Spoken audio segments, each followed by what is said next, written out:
Magandang araw, Peninsulares. Ako nga pala si Alexa Alterado, nagmula sa pangkat ng BISED.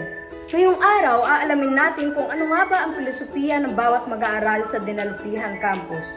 Aalamin natin ito sa pamamagitan ng pag-i-interview ng bawat isa.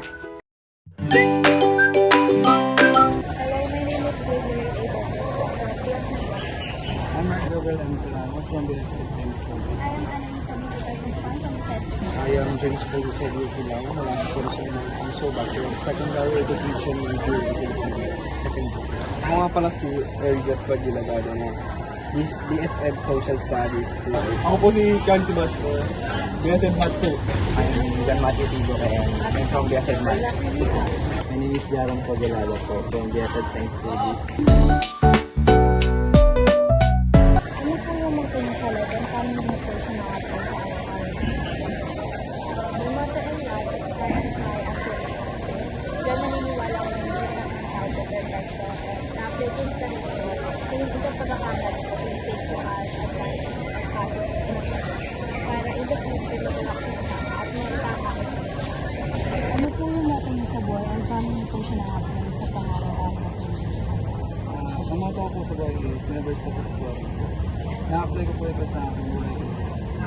Huwag po tayong mag-isip para tumakag-experience po tayo. Ano po yung motto niyo sa buhay? Paano po siya na-apply sa araw-araw na pamilya? My motto in life is practice makes progress. Hindi kagaya ng practice makes perfect. Kasi ang mahalaga naman, nagagamit ko ito sa araw-araw o sa buhay ko. Kasi hindi ko naman kailangan maging perfect, maging agad kong ma-reach yung ano ko. Ang kailangan na talaga ay willing ako, lagi ako, kumbaga, involved ako lagi doon. And ginagawa ko pa rin yung dapat kong gawin. And hindi naman kailangan perfect. Parating pa lang doon. So, ayun. Ano po yung motto niyo sa buhay? And paano niyo po nagagamit sa pang-araw-araw? Okay, so usapang motto or filosofiya.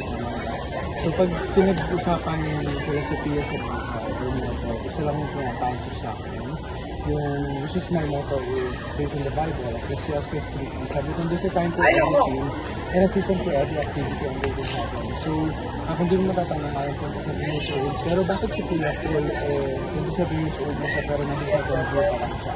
So, if, alam mo yun, kung babalikan ko yung 2014 nang saan graduate ng high school, ay siguro nakakasabayan ko na rin, meron silang sariling pamilya, meron silang sariling trabaho, stable na sila. Malamang sa trabaho, malamang meron na silang magandang bahay. Pero bakit si Kuya Paul isang second grade pa lang at nagsisimula pa lang? Yes, siguro, time nila yun to shine and this is my time, this is the right time na para ako naman yung mag-shine. So nagiging motivation ko yung filosofiya na yun, nagpapalakas natin na okay, kailangan tutuloy yung pangarap na gusto kong marating sa buhay. Yes. There's a time for everything and a season for every activity. Subukan na sumubok ulit hanggang sa ma-achieve natin at maano natin yung goal natin bilang estudyante. Filosofiya ko sa buhay ay kindness ko. Bakit? Kasi alam naman natin na kung gaano alaga yung oras. Halimbawa niyan yung pagpapasok ka sa umaga. Siyempre, bago yung klase nyo, gigising ka ng umaga, bawat minuto mahalaga. Ayan, ang filosofiya ko sa buhay is failure is not the end, it is the beginning of success. Nagagamit ko siya sa pang-araw-araw. Every time na nagkakamali ako, mas ginagamit ko para mas mag-pursige pa sa buhay din sa pag-aaral. Ano po yung motto niyo sa buhay and paano niyo po siya naka-apply sa araw-araw na pamilya? My philosophy in my life is everything happens for a reason. Because lahat ng mga bagay na ginagawa ko dito sa mundo is meron siyang yung mga decision ko sa buhay, meron siya nakaka-affect sa buhay ko. Even bad or good. Pag mali yung mga decision na nagagawa ko, is ginagawa ko na ma-improve pa yung sarili. Natututo ako sa mga bagay.